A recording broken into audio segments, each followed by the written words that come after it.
नमस्कार दोस्तों, मैं राकेश कुमार आप सबका अपने इस चैनल पे फिर से स्वागत करता हूं। तो आज हम डिस्कस करने वाले हैं यहाँ पे यूजर्स ऑफ अकाउंटिंग इंफॉर्मेशन। आज हम पढ़ेंगे कि कौन से यूजर्स होते हैं हमारे अकाउंटिंग इंफॉर्मेशन के। तो इस टॉपिक को स्टार्ट करने से पहले मैं आपको रिवाइज करवा देता हूं कि हमने इससे पहले पढ़ा था मीनिंग ऑफ अकाउंटिंग।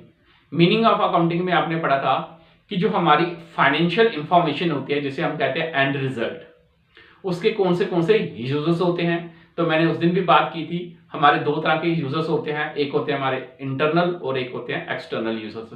तो आज हम इनको डिटेल में डिस्कस करेंगे कि इंटरनल यूजर्स और एक्सटर्नल यूजर्स हमारे कौन से होते हैं। तो चलिए स्टार्ट करते हैं यूजर्स ऑफ अकाउंटिंग इंफॉर्मेशन। जब हम बात करते हैं यूजर्स ऑफ अकाउंटिंग इंफॉर्मेशन की, तो यूजर्स ऑफ अकाउंटिंग इंफॉर्मेशन हमारे टू पार्ट्स में डिवाइड हो चुके हैं। इनको हमने दो कैटेगरी में क्या किया हुआ है, डिवाइड किया हुआ है।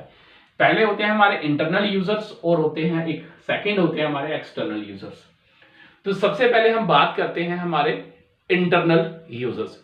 इंटरनल यूजर्स वो यूजर्स होते हैं जो विद इन ऑर्गेनाइजेशन ही हमारे होते हैं।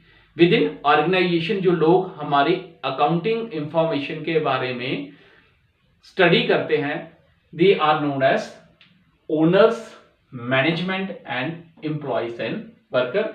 अब हम इनको डिटेल्स में पढ़ेंगे कि जो ओनर है या मैनेजमेंट है या एम्प्लॉइज है, वो हमारी अकाउंटिंग इंफॉर्मेशन को क्यों स्टडी करती है। तो सबसे पहले हम बात करते हैं ओनर। तो आपको पता ही है ओनर कौन होता है। ओनर वो लोग होते हैं जिन्होंने हमारे बिजनेस में क्या किया होता है, कैपिटल इन्वेस्ट किया होता है। ये वो लोग होते हैं जिन्होंने बिजनेस में क्या किया होता है, कैपिटल इन्वेस्ट किया है। मींस उन्होंने पैसा हमारे बिजनेस में क्या किया है, इन्वेस्ट किया है। They are risk taker. अब सारा बिजनेस का रिस्क कौन ले रहा है, ओनर ले रहा है।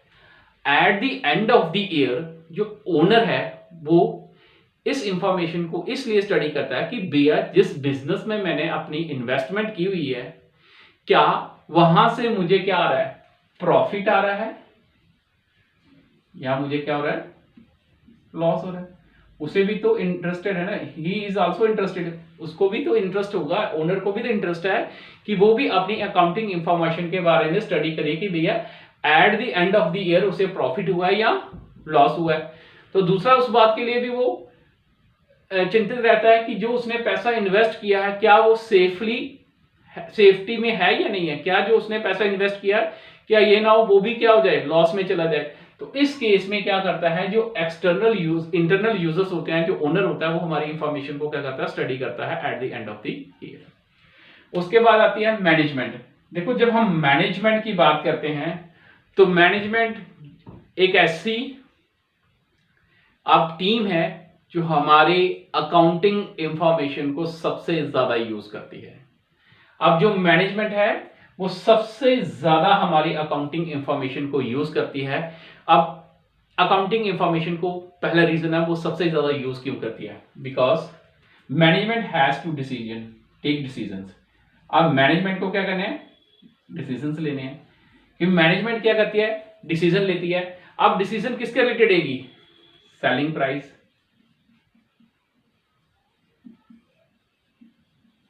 कॉस्ट ऑफ प्रोडक्ट, ठीक है भाई। अगर हम बात करते हैं सेलिंग प्राइस की, तो जो मैनेजमेंट है अगर तो उसके पास अकाउंटिंग इंफॉर्मेशन अवेलेबल होगी तो वो उसे स्टडी करने के बाद ये डिसाइड करेगी कि जो मेरा सेलिंग प्राइस है वो क्या होना चाहिए। दूसरा, मेरी कॉस्ट ऑफ प्रोडक्शन क्या है, मेरी जो प्रोडक्शन कॉस्ट है वो कितनी आ रही है। उसके बाद वो स्टडी करेंगे उसके एक्सपेंसेस के ऊपर, रिडक्शन इन एक्सपेंसेस।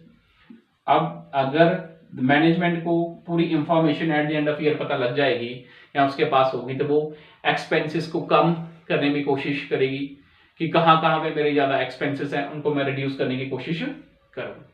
और थर्ड आते हैं हमारे एम्प्लॉयर्स एंड वर्कर्स। देखो एम्प्लॉयर्स एंड वर्कर्स हमारी अकाउंटिंग इंफॉर्मेशन में क्यों इंटरेस्टेड होते हैं।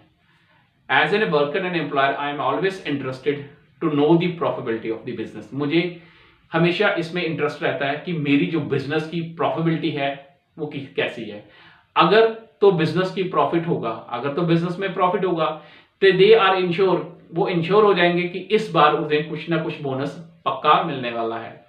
अगर कंपनी की प्रॉफिटेबिलिटी इंक्रीज होगी तो नेचुरली बात है जो एम्प्लॉइज होंगे या वर्कर्स होंगे उनको भी उसका बेनिफिट मिलता है। दूसरा वो ये देखना चाहते हैं कि जो हमारी कंपनी है क्या वो eight the end of the year हमारे प्रोविडेंट फंड में पैसा ट्रांसफर कर रही है या नहीं कर रही है।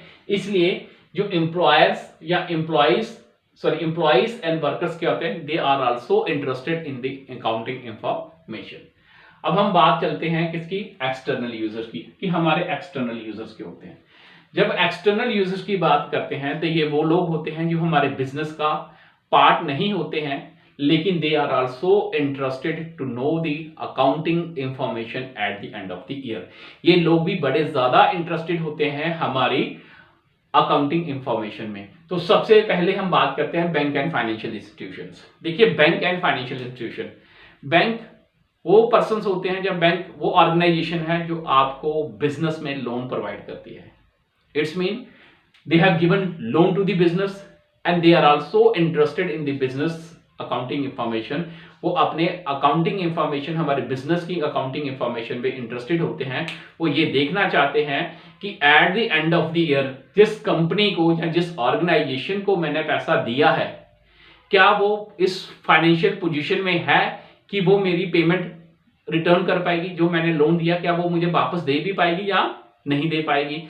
इसलिए बैंक भी हमारी फाइनेंशियल इंफॉर्मेशन को क्या करता है, स्टडी करता है।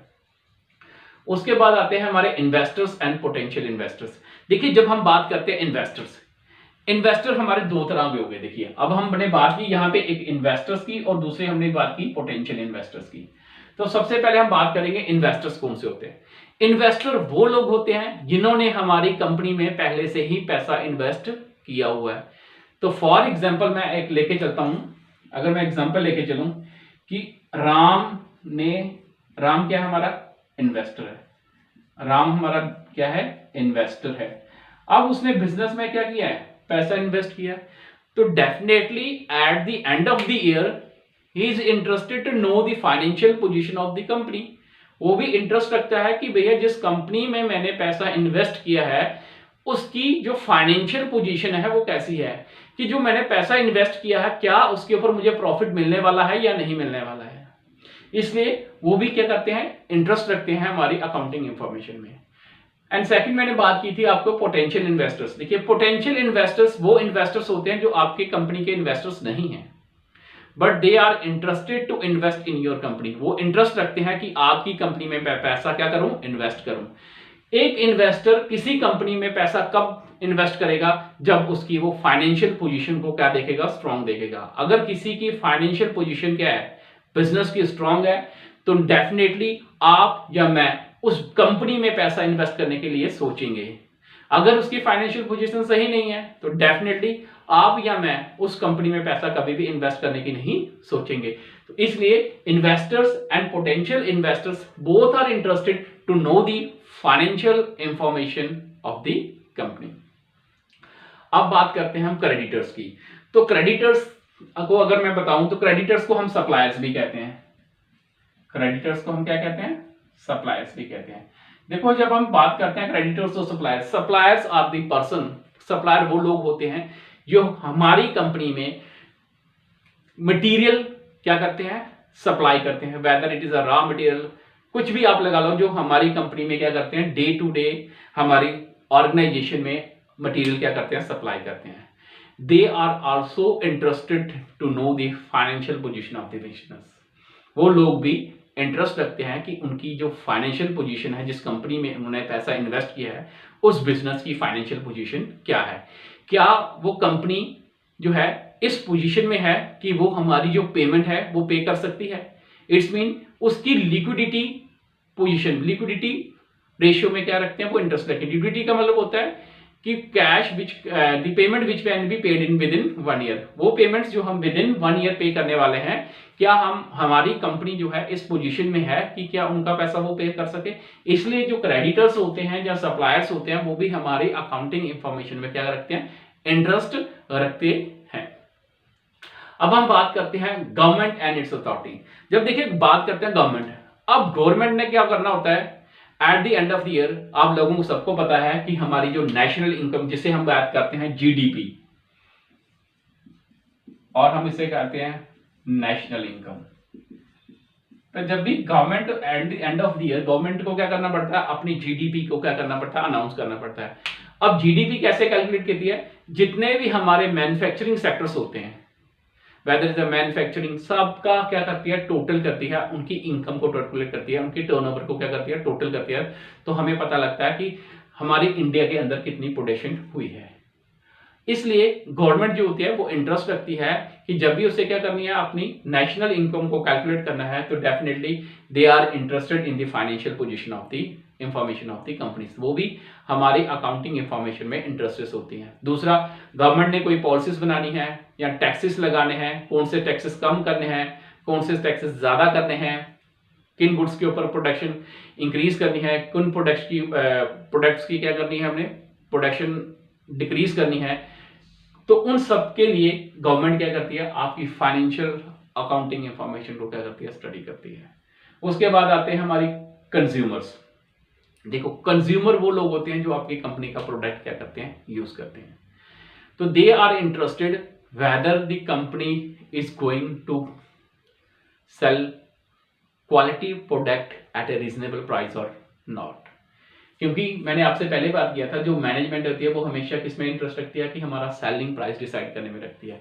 तो डेफिनेटली अगर एक कंपनी अच्छी ग्रो करेगी तो उसकी जो प्रोडक्ट की कॉस्ट होगी वो रीजनेबल होने की चांसेस रहते हैं। इसलिए जो कंज्यूमर होता है they are also interested to know the financial information of the business. And last one is public. Public means general लोग, हम लोग जैसे हम पब्लिक है, हम भी इंटरेस्टेड है कि इस क्या जो कंपनीज हैं वो हमारे एम्प्लॉयमेंट जनरेट कर रही है या नहीं है। जब हम बात करते हैं रिलायंस की या टाटा या बिरला की, तो ये जो कंपनीज हैं क्या ये हमारे लिए एम्प्लॉयमेंट जनरेट कर रही हैं या नहीं कर रही हैं। तो पब्लिक भी हमारी ऑर्गेनाइजेशन में इंटरेस्ट रखती है कि कौन सी हमारी सोशल रिस्पॉन्सिबिलिटीज हैं, कौन सी जो सोशल रिस्पॉन्सिबिलिटी है, कौन सा बिजनेस ऑर्गेनाइजेशन है जो हमारी सोशल रिस्पॉन्सिबिलिटी को फुलफिल कर रहा है। For example protection environment free production, environment protection free environment या इको फ्रेंडली प्रोडक्शन जो क्या कर रहा है, प्रोड्यूस कर रहा है या नहीं कर रहा है। तो इन सब चीजों के लिए क्या करती है, पब्लिक इंटरेस्ट रखती है। तो ये था आज का टॉपिक। तो अगर आपको ये मेरी लेक्चर अंडरस्टैंड होता है या आपको अच्छा लगता है तो प्लीज़ इसे लाइक, शेयर और मेरे चैनल को सब्सक्राइब जरूर कीजिए करिए। लाइक देने से क्या होता है कि मेरा मोटिवेशन लेवल बढ़ता है, और जब एक किसी टीचर का मोटिवेशन लेवल इंक्रीज होगा तो डेफिनेटली ही गिव हिज बेस्ट, और वो अपनी बेस्ट से बेस्ट देने की कोशिश करेगा। जय हिंद, जय भारत।